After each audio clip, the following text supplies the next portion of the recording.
All right, hello and good day, everyone. Thanks for joining us for another webinar. And this seems to be the year of webinars.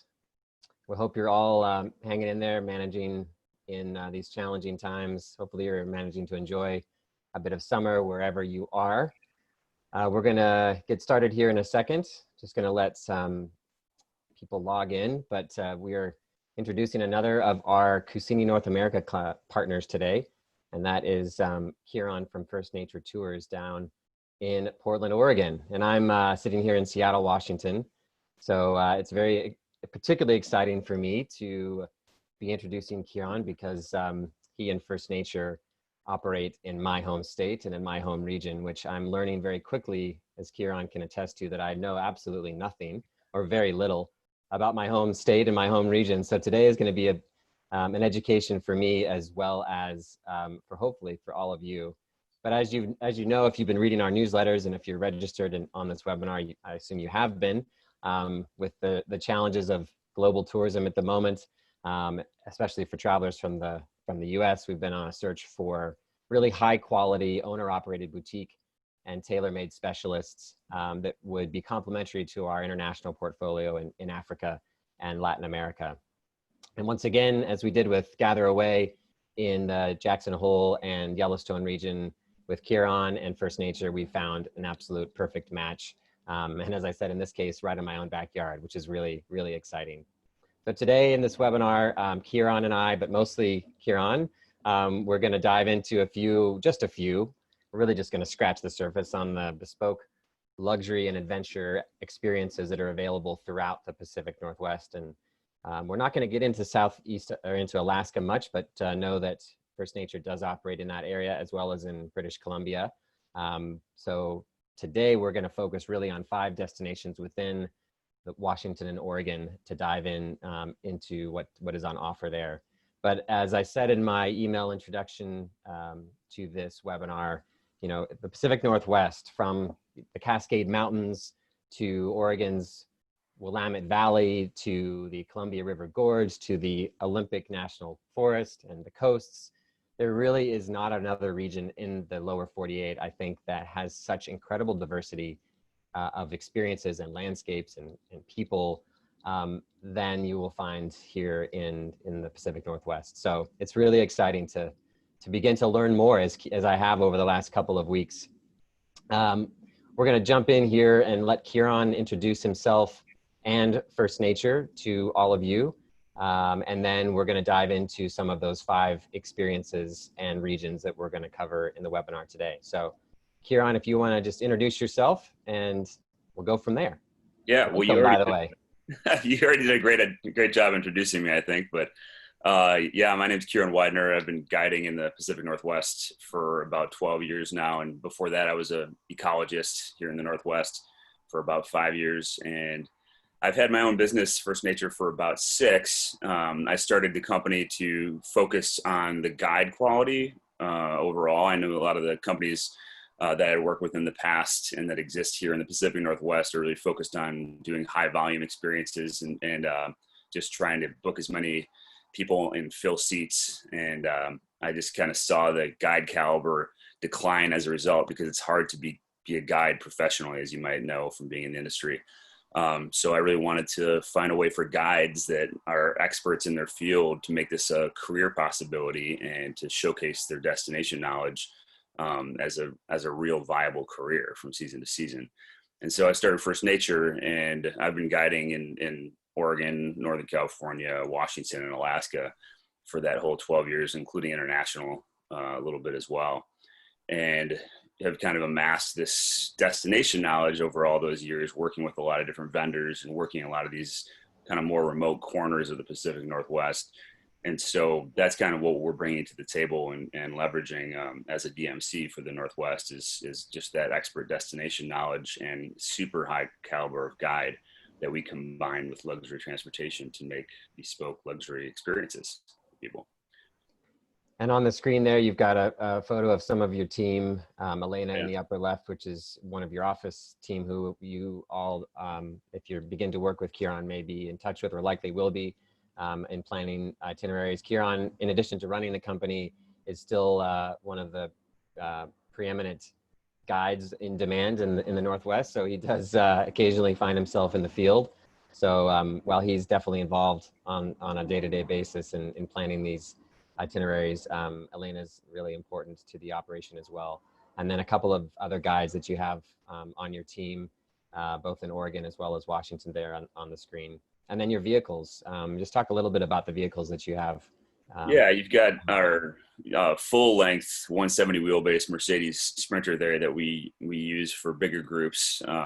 That one is especially well used for the familiarization tours that we do for DMO partners here in the Northwest. That's one of the other things that we offer as a service that we've kind of carved out a niche for here in Oregon and Washington, at least, is offering familiarization tour services to our DMO partners. So we'll do these week-long trips for travel trade professionals from all over the world, also for media when they come to town. And we are, I guess you could say, the most trusted by Visit Seattle, Travel Oregon, Travel Portland, as far as an operator to be doing those week-long trips, showcasing the destination and really selling those people on this as a destination, either to sell to their clients if they're travel trade, or to write awesome articles and take great photos of, so they can share with the rest of the world. The 170 wheelbase one, aside from that one, we have a smaller Sprinter that's a 4x4. That's the 144 wheelbase, and that's brand new. It's a 2019. And then we also have the GLS 450 Mercedes. So we have a whole Mercedes fleet. And then we also we have a couple different contract relationships with luxury vehicle providers here based in Portland and in Seattle. So when we are in need of more vehicles beyond that, sometimes we'll have 4 Sprinters running at the same time, because we have that relationship, and the providers that we work with always take excellent care of the vehicles, and we don't change the cost to our clients. So it's all kind of the same price no matter what. And how many people does the Sprinter there on the screen? Oh, sorry. Yeah, they're both 12 passenger. Those are both 12 passenger vehicles. You generally like to cap it at 10, though, I think, from our past conversations. Just Yep. A little more space and elbow room. Yeah, and just, for a quality standpoint, maintaining a guide to guest ratio of 1 to 10 is part of our brand standard, just to maintain that higher quality and control of everything. Cool. We're going to jump into what is the Pacific Northwest, and then into these experiences. So this is a map that gives you a little bit of an idea of the breadth in terms of the region and the distances we're talking about. The Pacific Northwest, also known more recently, and I think coming more into vogue, as the Cascadia region, which then doesn't discriminate against our friends to the north, where typically it would actually be the southwest of their country. Right. So the Cascadia region. Yeah. Really, there's no specific definition, but it really generally is commonly referred to as the states of Washington, Oregon, Idaho, and then up into coastal British Columbia and southeast Alaska. And even, like Kieron mentioned, Northern California as well kind of fits into that Pacific Northwest definition. And that's really what First Nature operates their tours throughout that entire region. Obviously with a focus mostly on Washington and Oregon, because that's where a lot of the demand is, but we can operate elsewhere in the area as well, even off into Idaho and then up into Canada, which obviously at the moment, unfortunately, is not an option for Americans. But lots and lots of things to do. As I mentioned, we're only going to cover 5 of them today, but you've got incredible coastal areas like the San Juan Islands and the Gulf Islands across on the Canadian side, Olympic National Park, which we will talk about, Mount Rainier National Park, we'll talk a little bit about today. Both the coasts of this, well, the whole coast of this Pacific Northwest is extraordinary.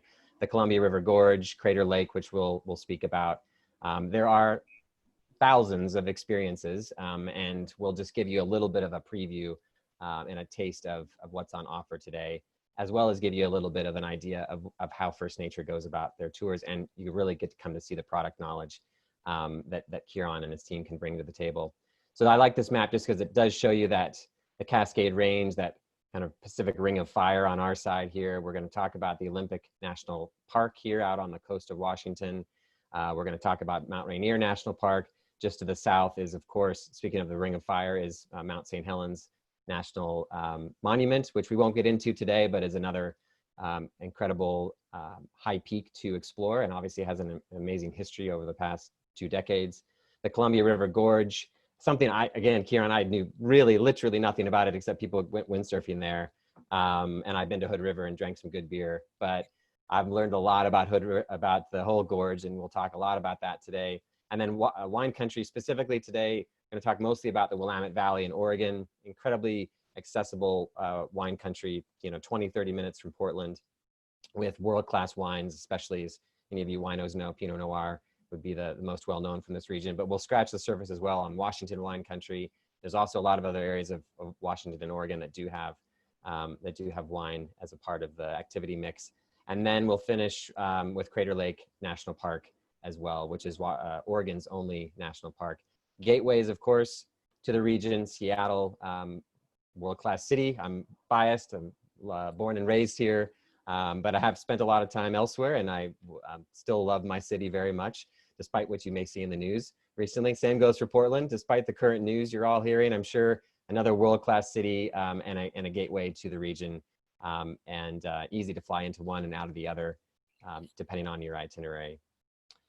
Okay, but we're going to jump in here to our first destination and experience, which is Washington's Olympic National Park, another area that I was very much a neophyte in terms of what is on offer there, and I'm learning a lot. So I'm going to let Kieron kind of jump into what you do there, how you get there, some of the tricks of the trade, the insider knowledge, and then we're just going to show you some amazing photos as well that I think will really get you excited about what is on offer there. So Kieron, I'll hand it over to you.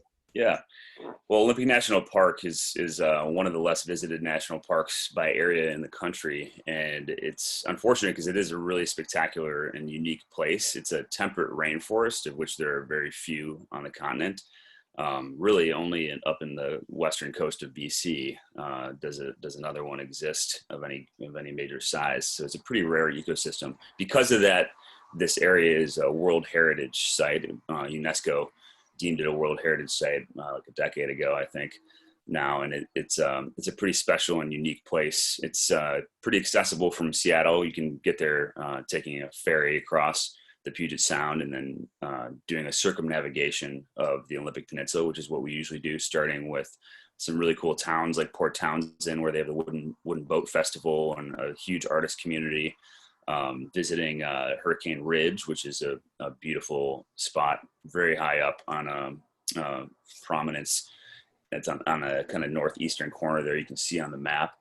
And then circling around Lake Crescent, it's this huge rift lake with crystal clear water. It's completely nitrogen free, and you can have incredible kayaking on it, and also a great lodge called Lake Crescent Lodge to stay at. There's hot springs. Solduck Hot Springs is right around the corner from Lake Crescent, and continuing around the peninsula there, you've got some beautiful, there's actually a little annex part of the Olympic National Park that's this beautiful coastline that actually has some incredible old growth trees on it. So very similar to what you'd see in the redwoods in Northern California, similar size and similar age of trees over by Ozette Lake.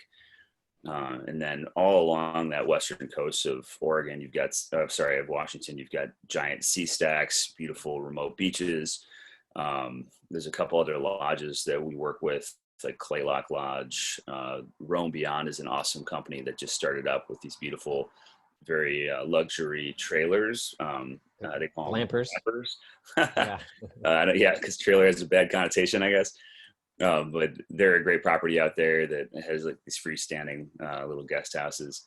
And then also just generally a lack of people, which is one of the reasons it's so spectacular to visit, because you can get out into true wilderness and experience nature in ways that you can't do in a lot of places like California and Yosemite. And one of the things that's particularly special about Olympic National Park is it has been found to be one of the quietest places on the planet. It's not something a lot of people think about these days, but we actually are completely bombarded in every corner of the globe now with noise pollution. And they've routed plains around the Olympic National Park in order to maintain that kind of sanctuary of silence there. And there's a gentleman that did some research on that in particular, just going around and recording the ambient noise. And without all of that anthropogenic sound pollution, you can actually hear things that you'd never know you could hear. So just kind of like forest bathing in its most pure and truest sense is available out there. There's Lake Quinault Lodge as well, which is pretty neat. Yeah. Lake Quinault in the bottom left corner. And then Ruby Beach is one of the more beautiful beaches that's accessible from the national park. And you can see that in the bottom right corner. Beautiful sea stacks, incredible sea kayaking out there. And there's also a really strong Native American presence. So for cultural immersion opportunities, that's one of the things that we like to try and include in our tours out there, doing like a salmon bake with the local tribe and going to some of their museums and learning a little bit about their culture is a really rewarding and enriching part of the whole experience. It is a large area. The Olympic Peninsula itself is quite a large area. So those folks that are a little more limited on time, especially if they're a higher end, like a VIP client, one of the things we do is offer flight seeing tours that can have multiple stops around the peninsula. There's a lot of places where you can land the smaller wheeled planes, and there's some places you can land float planes as well. So you can kind of hop around that way as a way to cut out some of the drive time if you want to. Mostly people are doing a couple of nights in this area, a few stops just to catch the highlights. Yeah, I'd say that. I mean, you can honestly, we've used to do it from Seattle when we were doing a Twilight tour, actually, back when the Twilight movie series. I remember that. Yeah. Really remember that? Yeah. Yeah. So we used to go out to Forks and then go out to La Push on the coast and do a tour from Seattle and back, a round trip, 1-day tour, which is like 14 hours. It's kind of grueling, but you see an incredible amount of stuff on the way, and you get to go. We actually went into the whole rainforest as part of that too. So that was a very ambitious itinerary. I wouldn't necessarily recommend that to everybody, but it can be, a lot of that can be done in 1 day if necessary. Yeah, in Seattle, for those of you who aren't familiar with geography, there's Bainbridge Island right across the bay here to the right. Off the screen is Seattle. So, in terms of properties, there are the national park lodges, but I know in terms of high-end luxury properties, it's fairly limited throughout the park. So oftentimes you're looking for more, boutique B&B style properties in this area. Yep. Because of that limitation. So. Yep, that's true. Yep. There's Alderbrook, which is over on the eastern side of the Olympic Peninsula, kind of by where, right in that area.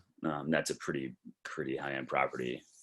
But yeah, in general, they're limited. It's rustic, so that's what people go there for, though. It's authentic. So from green, lush moss, green, verdant, green dripping moss off of trees, landscape to, back to the Ring of Fire and one of the lower 48's most iconic and most spectacular volcanoes, Mount Rainier. I'm going to just jump to this photo just to really set the mood. This is the view that we are lucky enough to see. Well, not this specific view. We're not that close, but from Seattle, the phrase, the mountain is out. If you live in the Seattle area, you certainly know what that phrase means. Generally means the weather is actually good. The sun's actually shining, which is, as those of you that know the stereotype of the Pacific Northwest, that doesn't happen all the time. Although today it's going to be, I think, 90 degrees here in Seattle. But, Mount Rainier, iconic, high point, 14,410 foot mountain, I believe. A training ground for mountaineers that are going up to Denali and beyond. But there's a lot of opportunities for exploring this from a soft adventure standpoint. So, Kieron, just kind of jump into some of those for us. Yeah, it's actually very accessible from Seattle. It's only maybe an hour and 40-minute drive through some really beautiful landscape to get there and up into basically the valley that you're looking at right there, Paradise. Here's Seattle, Mount Rainier National Park, hour-and-a-half drive just to the south. Yeah, it's pretty close overall, and it's definitely a year-round destination. There's stuff you can do there in the wintertime, like snowshoeing is a very popular thing. We've done a lot of from Seattle up to Mount Rainier. they've got a great lodge up there. It's like a lot of national park lodges, they book out, years in advance. So it's not a property we work with a ton, but it is a spectacular. You can see it right there. It's built back in the 1930s. Lots of waterfalls. This mountain is beyond big. It is one of the tallest in the lower 48. It's a 14er, but it's Mount Whitney being the tallest is only, I think it's like a couple hundred or less feet taller than this mountain, but this mountain is many, many times bigger. It's actually the most voluminous mountain in the lower 48 states, and it's got over 50 different named glaciers on it. Just on this peak alone, it's hard to wrap your head around how actually big it is. So when you're up in the national park, almost the entirety of the national park is consumed by the slopes and the peak of this giant mountain. Let's see here. So it just creates its own kind of world. It's got its own ecosystem high up above everything around it. It has some beautiful spots besides Paradise, which was named by John Muir himself as one of the most beautiful places he'd ever been in the Western United States, which coming from him, it's got the Grove of the Patriarchs, which is a beautiful stand of old growth trees that you can do a little loop hike in. You can see Panorama Point down in that part of the park.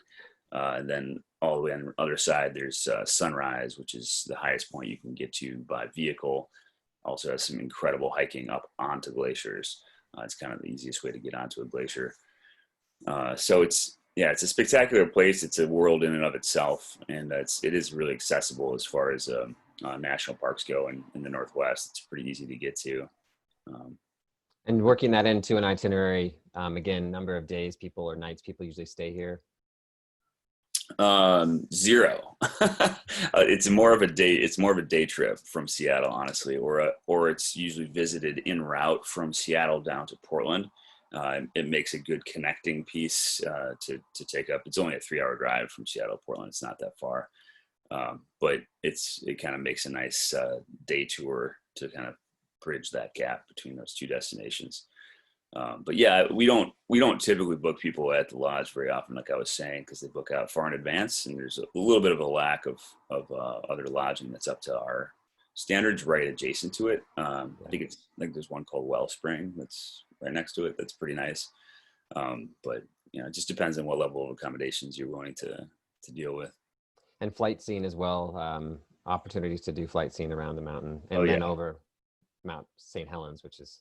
Yep. Helicopter rides are a great way to see the volcanoes of the Cascades. Absolutely. All right. One day I have to climb to the top of this mountain. Yeah. Tried once. Well, all I can do is try. That's right. All right. So from high peaks now, you've done your hiking, you've done your soft adventure. Let's go drink some wine.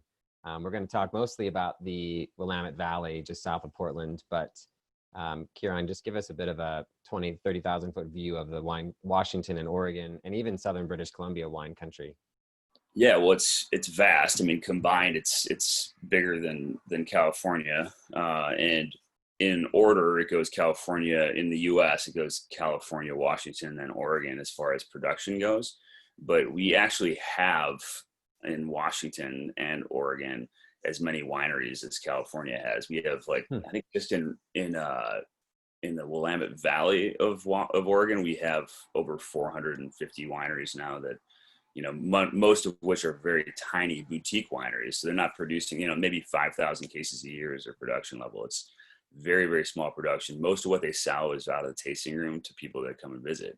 So they're great to develop that relationship with, where you can, get a membership and get a couple bottles a year, so you kind of remember that your trip to Oregon and your experience there.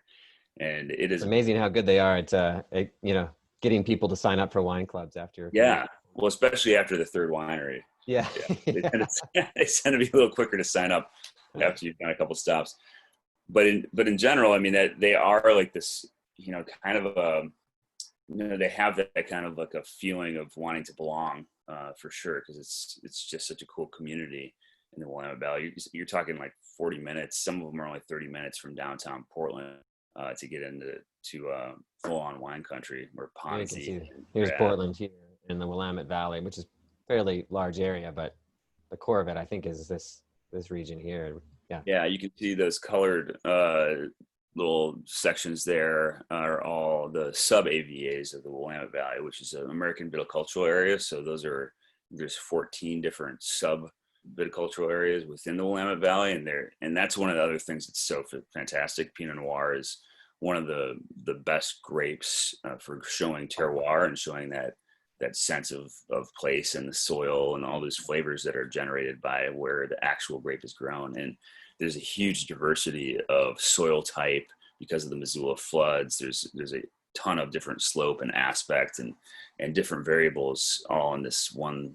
viticultural area that produce quite a different spice cabinet, if you will, for winemakers and for viticulturalists to work with.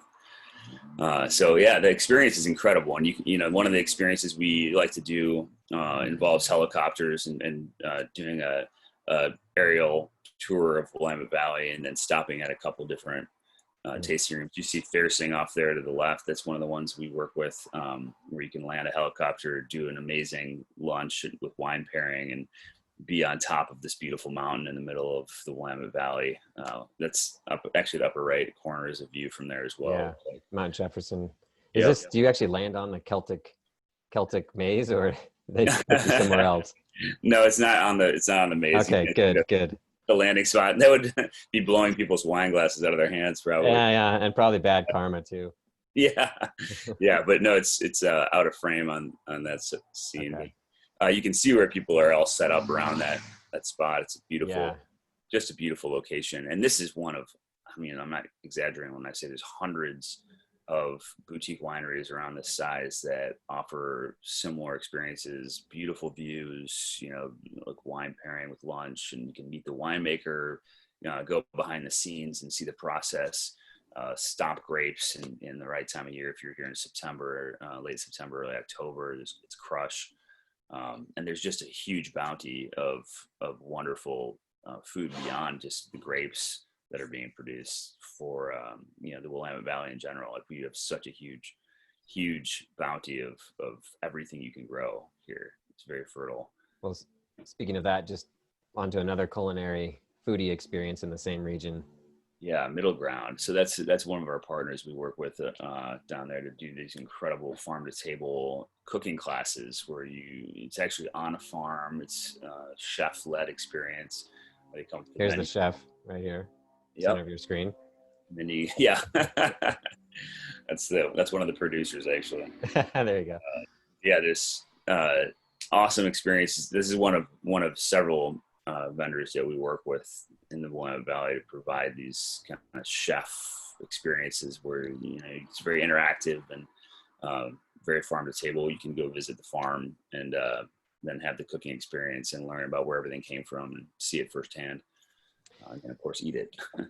So this might be a good point. I just did get a question about travel restrictions and procedures in place for August, as well as you mentioned September as the crush in the area, because of COVID.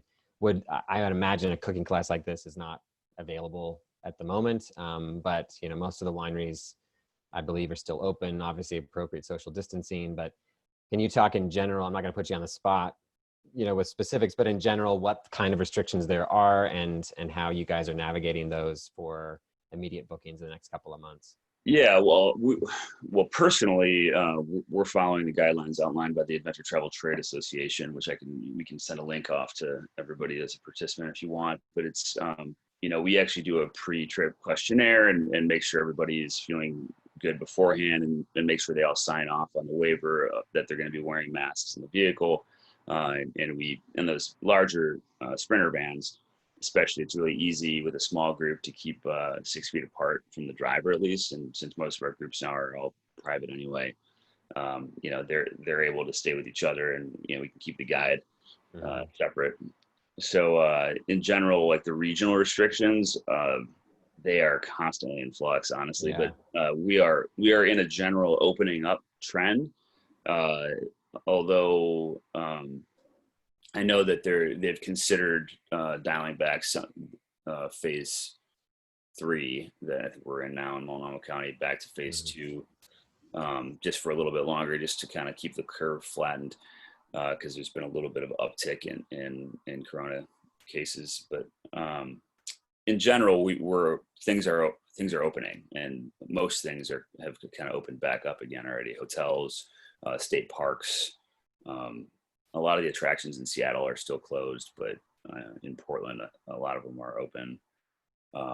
Wineries are open. So yeah, most of those things have kind of been opening up gradually over the last 2 months, and I imagine we'll continue to, with maybe a couple weeks setback here or there. You've got a regional tour kicking off tomorrow with a family, I Yeah. believe. So, I mean, Yep. it is possible. Obviously, as you said, things change, as we all know, on a kind of an hourly, daily basis at the moment. But Yeah, it's a a mood. lot of But I like experiences like this. Probably we're looking at future bookings. But yeah, wineries in both Washington and Oregon. Again, depends on the county, I think, and that's really for both states. The counties are. It does go county by county, so it can depend. But yep, it does. And you can do farm stays as well. And this particular spot, Middle Ground, does have a spot you can stay. It's pretty small, so it would be for like a family of 4, I think would be the max. But there are other places that do awesome farm stays in the Willamette Valley, and a lot of the wineries we work with, which a lot of them are biodynamic and have their own. They're a farm already because they're growing grapes, but they also have other animals and other things they grow. And a lot of the wineries we work with also have like just small but beautiful apartments that you can rent as well, kind of like an Airbnb style. Yeah, keeping it private as well. Yep. And then we can anywhere you want, we can do a chef led farm to table experience. I mean, we have the connection partners to do that pretty much anywhere. Awesome.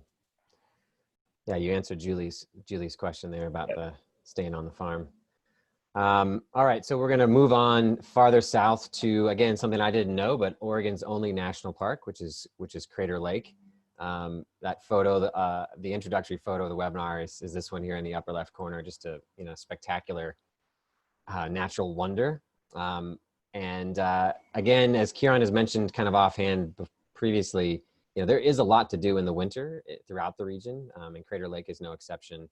And actually yesterday, in preparing for the webinar, Kieron said that one of his greatest experiences in travel anywhere was actually in the winter at Crater Lake. So I don't want to, I guess I've just given the high point of this discussion first, which we should have saved for last, but maybe talk about Crater Lake, that experience, as well as what else you can do in the region. Just going to throw up the map here so people can see what we're talking about as well. And maybe a little bit of the history. I don't really know a whole lot about Crater Lake, collapsed volcanic caldera. Oh, well, that's about it. I mean, it's a collapsed caldera.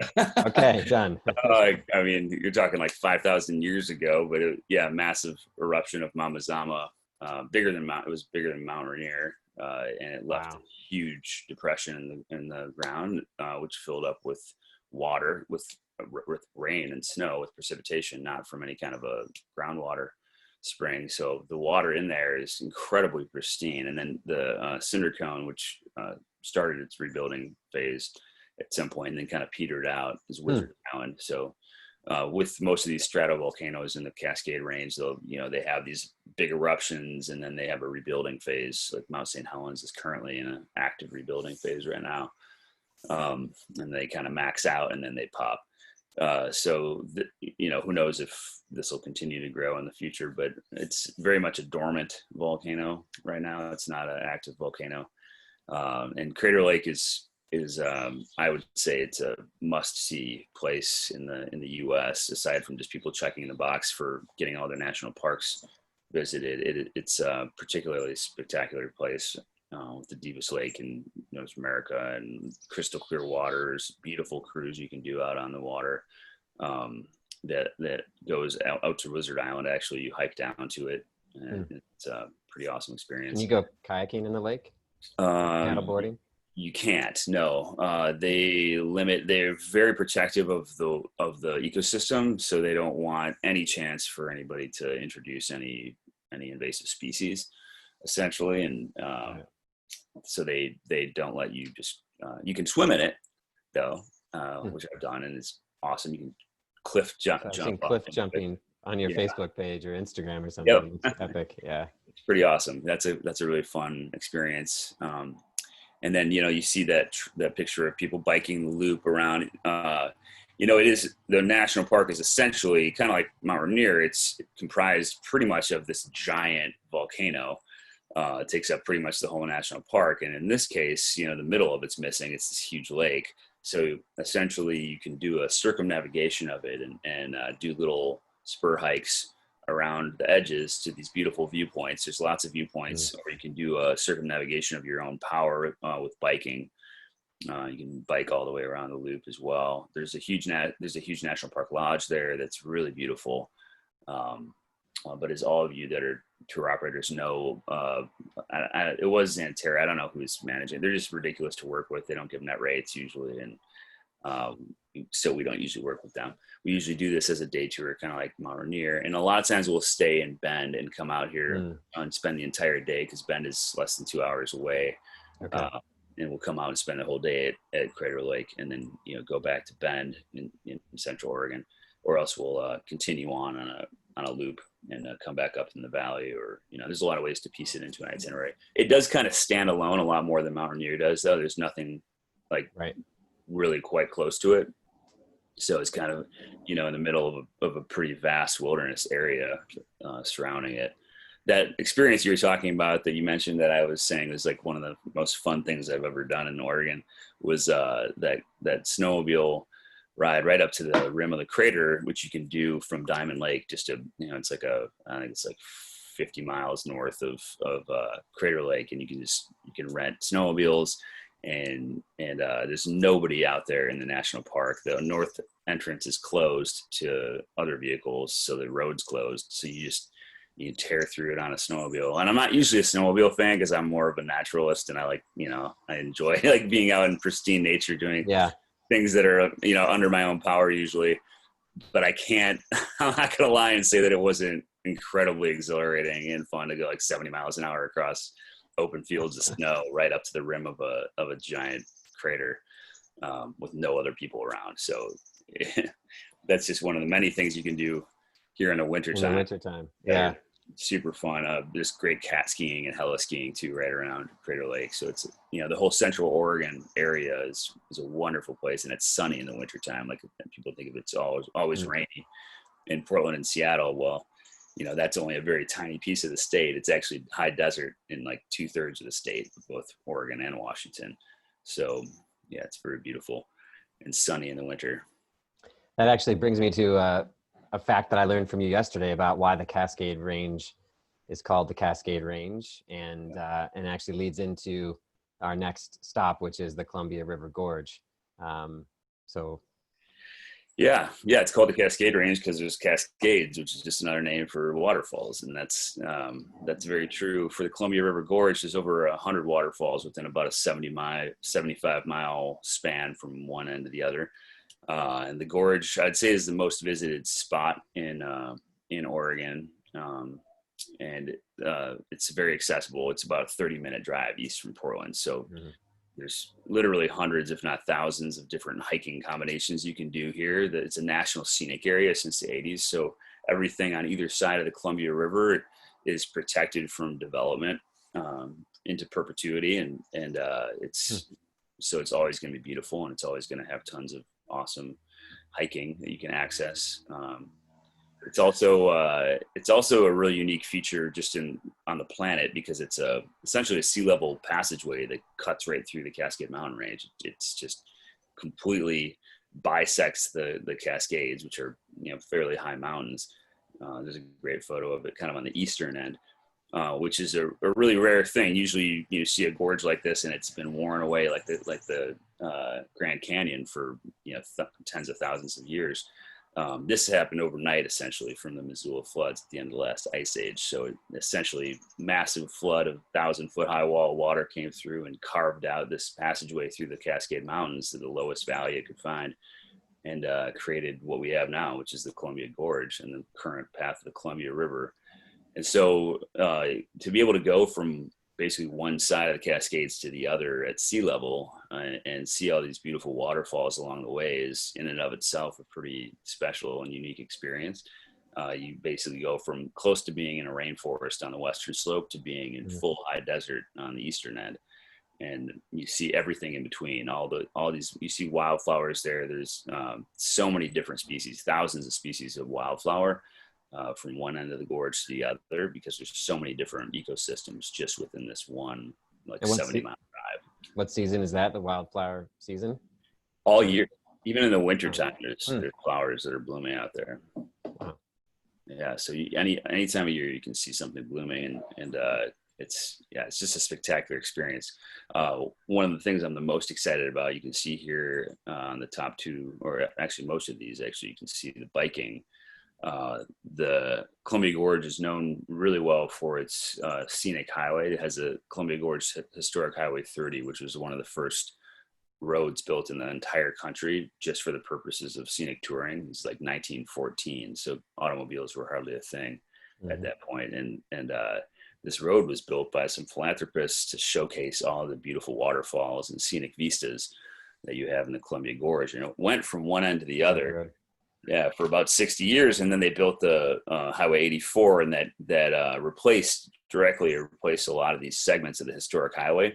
Well, now over the last 5 or 6 years now, at least, they've been reconnecting all those fragmented segments of the historic highway that follows the contours of the land with these, beautiful turnouts to enjoy the scenery and these waterfalls and hikes.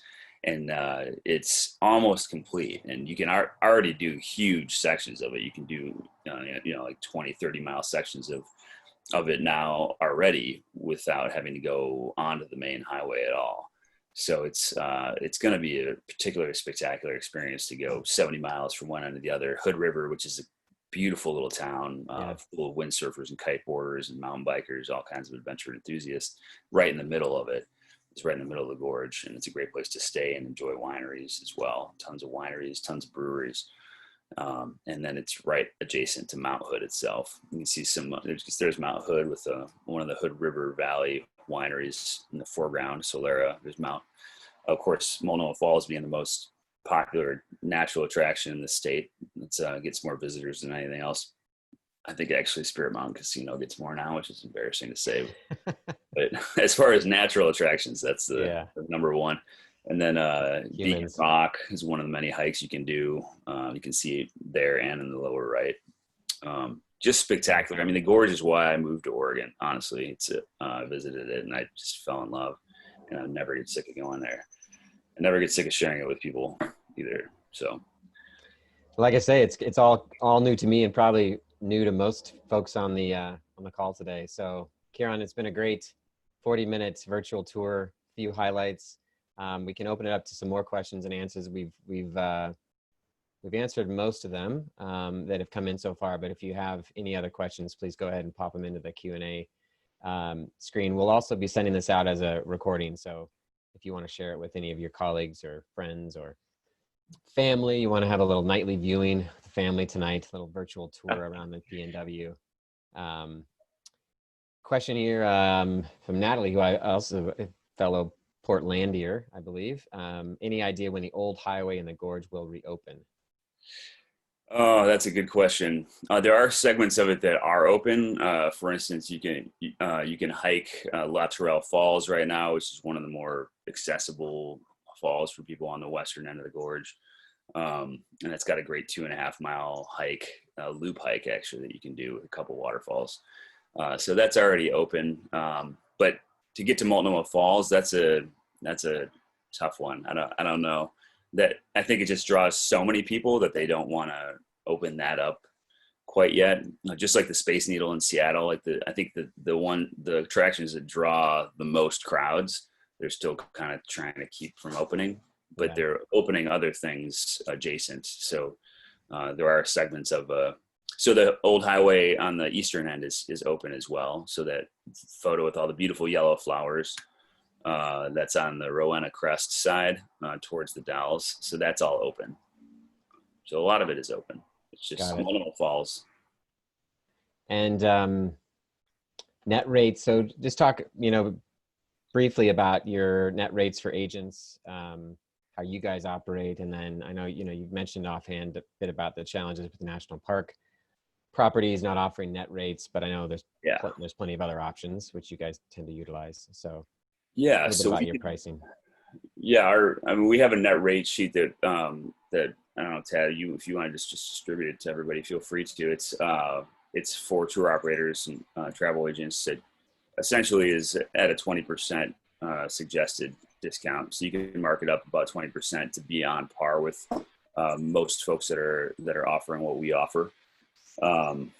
There's everything included in that essentially is the guide, the luxury transportation, snacks and waters, and then our custom itinerary design is all kind of included in that as well. So when we design a program for you, whether it's a one-day program or whether it's a multi-day program, you're still just paying that day rate for the guide, essentially, and then of course guide accommodations if we need to host the guide as well. But it's really cut and dry. I mean, we have a very simple pricing structure. We're also able to contract properties here locally if you're interested in us handling the hotel end of things. We can do that, and we usually do a commission split on that if we're managing the property, just because it's not something that we typically jump at getting into. They can be a lot of work to manage hotel relationships. But we will do that as well. We'll absolutely, make any introductions to and make any suggestions free of charge, of course.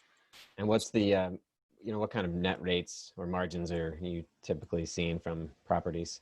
Most of the boutiques. So some boutique properties, just like a lot of the national park ones, they don't even offer a net rate because they have a super small window of their season and they're booked. So they don't see the incentive. They don't need to. Right. But some of our higher end properties that we work with do, and the typical rate that we get is a 10% commission. That's become pretty standard now. If we're going to promise them volume and put them in a brochure that you're going to distribute and have like a whole program designed around their property, then maybe they could give up 20%, but it's unlikely. It's just been hard to. Everybody's kind of hurting right now too in the industry, obviously. So it's harder to make that pitch. Yeah. And I guess just wrap it up here, unless there's further questions, but typical itinerary length, which I know can vary, but what do you, if you had your ideal trip that would encompass the Pacific Northwest, Washington, Oregon, how much time are you talking about to really check the boxes we talked about today, and then everything in between, of course.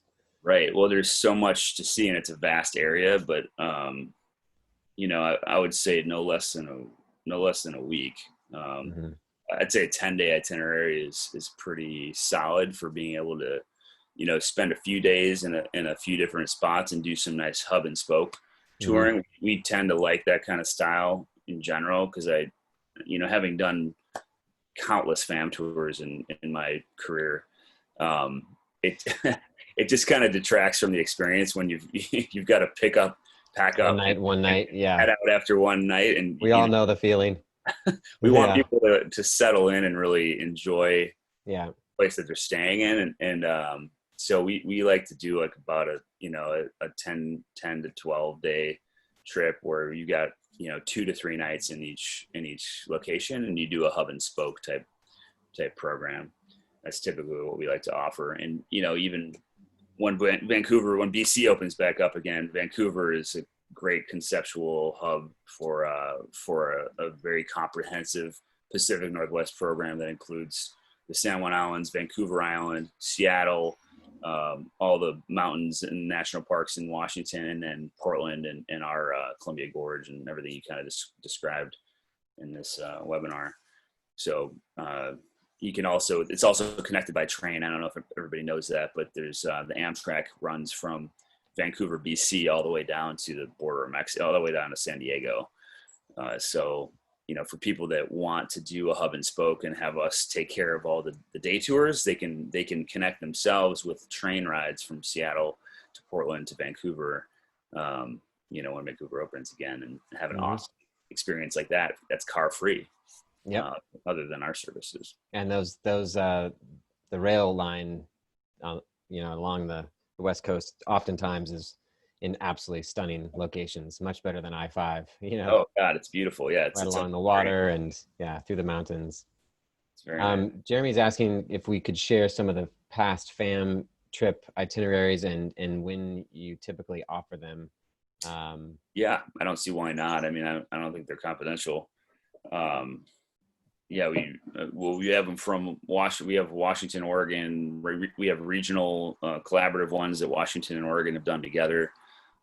So just to clarify, these are fam tours that we are contracted by the DMOs, by the destination marketing organization to operate. So they hire us. We're the guide transportation. Yeah. But they're the ones that are bringing in the clients, the potential salespeople. So we can we're hosting it. Right. But we could make those connections for agents who are interested in getting on those lists. I'm sure they don't have any fam trips planned at the moment, but maybe next spring. Is it typically a spring or? Yeah, it's shoulder season typically. So it's usually March, April, and then October. Okay. Main months. But yeah, I don't know. It's an unknown right now. I hope they come back, because that's a lot of business. Yeah, I'm sure. For us. I mean, we do like 5 or 6 of those, and they're week-long programs. We do them every year. So yeah, for those interested, let us know. We can get you connected to the Travel Oregon and to visit Seattle. And Washington's DMO is a bit in transition-ish, I think. I'm not sure if there is officially one now. No, they're official now. Yeah, Washington Tourism Alliance is okay. WTA. State funding. Yep. So. Okay, good. If Dan Moore is on the webinar, sorry, Dan, that I didn't know that. But Dan's on. Hi, Dan. I don't know if he is. Oh. And Julie's asking if we'll do an Alaska webinar. Yeah, we could set one up, Julie. At the very least, we could set one up for you and your team if you want to dive into Alaska specifically. So I'll follow up with you on that. Yeah, I mean, we could do a webinar for each state and spend 2 hours on each state. Certainly Alaska. There's a lot to cover there, but yeah, we'll do that. We'll consider doing a big one, but we can also just do one for you. So I'll be in touch about that. All right, Kieron, I think we've kept people for almost an hour, and it's been great. Appreciate the tour. Like I say, I'm learning a lot, and I think everybody also learned a lot today from you. And I'm sure there's going to be more questions. Feel free to come through to both Kieron and I. I will send out a follow-up to this with a recording of the webinar, as well as some additional information on First Nature and maybe some of those sample fam itineraries, as well as Kieron's contact information. So look out for that in the next few days. Thanks, Ted. All right, Kieron, have a great tour coming up the end of this week. And everyone else, stay safe, stay healthy. And we hope to see you in person sometime soon. But for now, thanks for joining us virtually. Yes, thank you. Take care. Bye. Bye.